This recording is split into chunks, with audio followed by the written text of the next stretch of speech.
rather than show you something that you've already seen. In this chapter, I'm taking advantage of the challenge movie to go above and beyond and share with you some bonus content. And that's definitely true in what we'll be looking at here. Here we'll build upon some of the things we already know, but go even further. We'll begin by looking at how we can make a selection by using some advanced masking.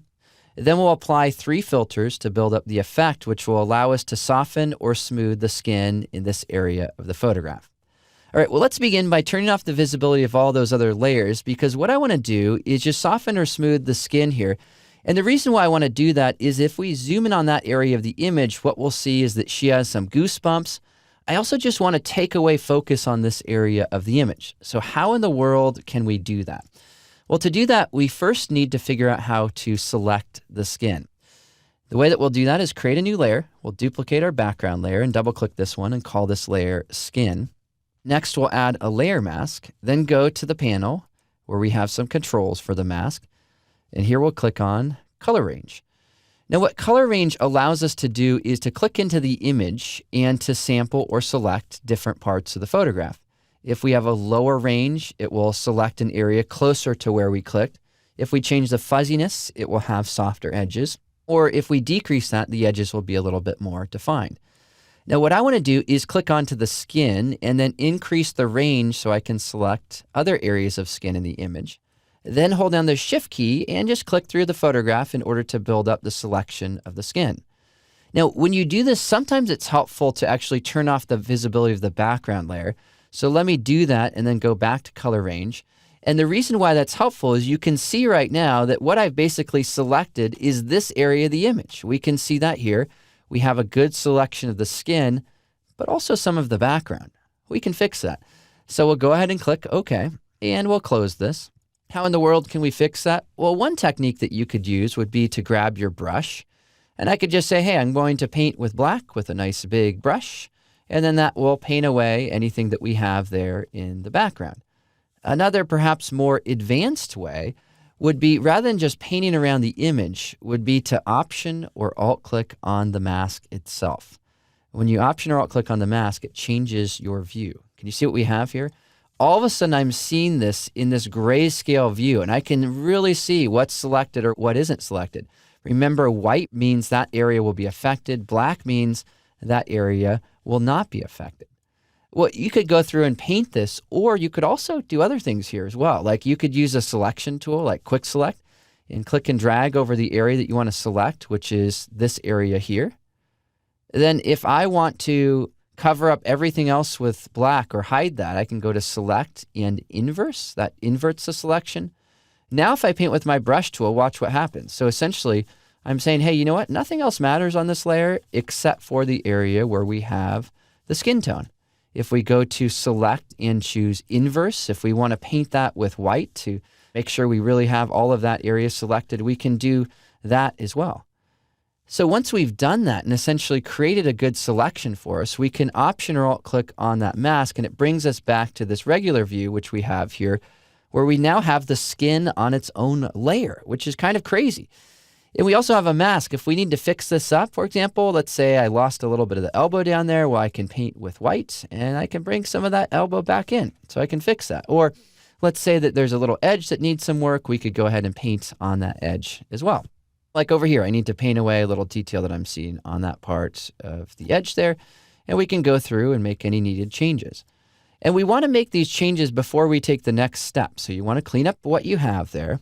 The next step is to go to the filters and apply the filters. Here's how that works. We go to Filter, and we choose Convert for Smart Filters. And that will then convert this layer to a Smart Filter layer. We'll see this now just as a layer here with just the area that we selected. And just to see this in context, I'll turn on the background layer. But sometimes, as I mentioned before, it's helpful to see that with it off so you can just see, yes, this is the area that I'm working on. Now, from here, what I want to do is I want to add 3 filters. And the order of how we add these is important.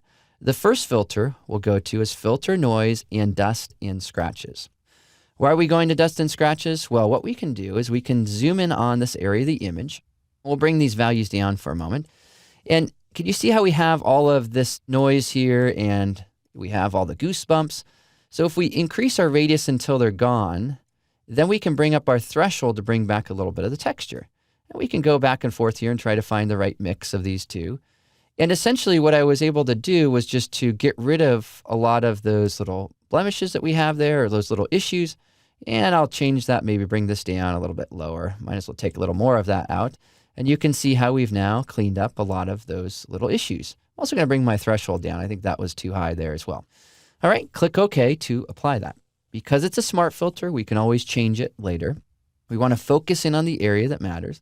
Next step, next filter is filter, blur, and Gaussian blur. What we'll do is add just a touch of blur on top of what we just did. And when I mean a touch, just a little bit here. So it's just a little kind of softening effect in that area. Click OK. So we have two filters so far. Dust and scratches, Gaussian blur. What's the third? Well, the third is going to be to actually add some noise back into the image. Now, this one may seem kind of counterintuitive. What do you mean, add noise? Well, what I want to do is add Gaussian and monochromatic noise, make sure there isn't any color there. And I want to have a really low amount. And by a low amount, what I mean is you want to start low and just click and drag this up. And this is an old retouching technique of what you do is you add this noise, which is very consistent on top of the skin. And it actually makes it look a little smoother because you have a uniform pattern across that area of the photograph. Maybe something like that, and then click OK. Now, if we look at our photograph and take a look at these areas of the image where we have the skin, we can then click this on and off, and you can see the before and after, how it's improving the skin tone or removing little blemishes. What I'm noticing is I would rather have the hands here sharp and in focus. So with my brush, I'll paint with black. That will conceal or hide the adjustment from this area because the hands, I think, look fine. But it's just the other skin tone areas over here and also over here that now I have the ability to soften out. Now, if the softening effect or the values that you entered in with your filters over here, and I'll zoom out so we can see the whole image for a moment, if these aren't correct, what you can do is double-click the name of the filter. That will reopen the filter dialog, and you can say, hey, you know what, I want a little less noise. Click OK. Or if you double-click this icon to the right, it opens up your option for blending and opacity. If you say, hey, I want it to be a little less intense, I can drop my opacity back there as well. Now, of course, we want to see this in context, right, with all of the other adjustments, because it isn't just about the skin down there, but it's about everything that we've done. And with this one, if we were to print this image, what we would see is it would look really good because we're now not focused on the arms or the skin, which did show up in the print. I didn't really like that. This is now subtle and soft. Then we have our effect, which we brought in. And then, of course, we have all the retouching that we did above. Last but not least, with this type of an adjustment, if ever you want to decrease the intensity, know that you can always decrease the intensity of all three of those filters at once by dropping the opacity down. And sometimes that is actually pretty helpful because it's easy to get carried away with skin smoothing.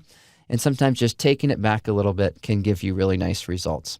All right, well, there it is. That wraps up our look at how we can smooth or soften the skin using advanced masking and 3 different filters. Those were dust and scratches, Gaussian blur, and add noise. Last little comment here for you is the order of these really matter.